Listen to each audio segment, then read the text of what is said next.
রয়েছে এমন একটা মন্দির যেটি আগে ভাগেই বৃষ্টির পূর্বাভাস দিয়ে দেয়। যদি জলের ফোঁটা অনেক বড় বা মোটা ধরনের হয় তাহলে অনুমান করা হয় বৃষ্টির পরিমাণ অনেক বেশি হবে। এই মন্দিরে এখনো প্রতি বছর রথযাত্রার সময় ভগবান জগন্নাথের খুব ধুমধাম করে পুজো হয় এবং রথ টান হয়।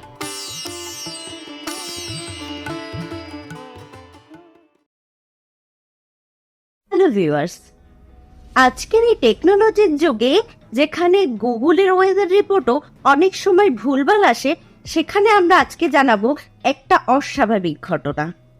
আপনারা সবাই জানেন যে গুগলে বৃষ্টির ফোরকাস্টিং থাকলেও অনেক সময় বৃষ্টি হয় না, আবার অনেক সময় ফোরকাস্টিং না থাকলেও বৃষ্টি হয়ে যায়, ঠিক কি না? ভাবছেন কি আবোল তাবোল বকছি? এই টেকনোলজির যুগেও রয়েছে এমন একটা মন্দির যেটি আগে ভাগেই বৃষ্টির পূর্বাভাস দিয়ে দেয়। চলুন পুরোটা জানা যাক আজকের পুরো ভিডিওতে। আর যারা আজকে আমাকে প্রথমবারের জন্য দেখছেন তাদের জন্য বলে রাখি, আমি মৌমিতা, আপনারা দেখছেন unboxing fact. Welcome to our channel.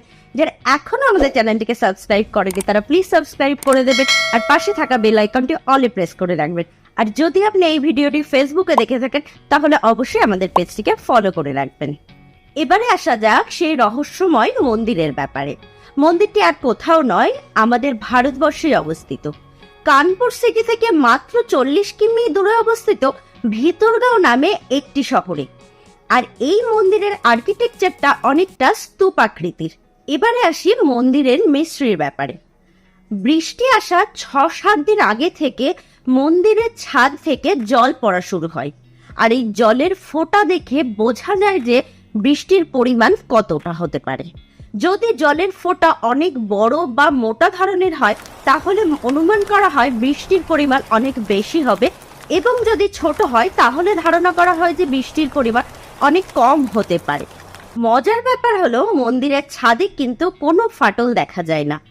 অনেক রিসার্চার রিসার্চ করে এটা বলতে চেয়েছেন যে এই ঘটনার কোনো সায়েন্টিফিক ব্যাখ্যা তারা খুঁজে পাননি।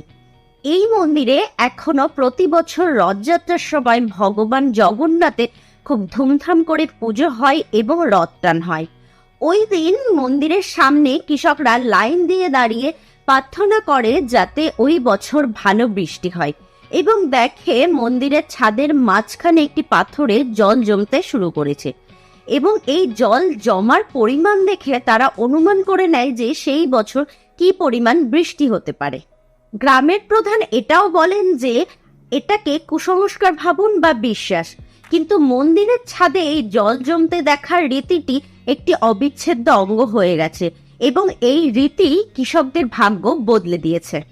এই মন্দির স্টেট আর্কিওলজিক্যাল ডিপার্টমেন্টের আন্ডারে পড়ে, কিন্তু সেভাবে রক্ষণাবেক্ষণ করা হয় না বলে গ্রামের প্রধান এই ব্যাপারে ক্ষোভ প্রকাশ করেছেন, এবং এই মন্দিরের আর্কিটেকচার দেখে ধারণা করা হয় যে মন্দিরটি হয়তো সম্রাট অশোকের সময় নির্মিত।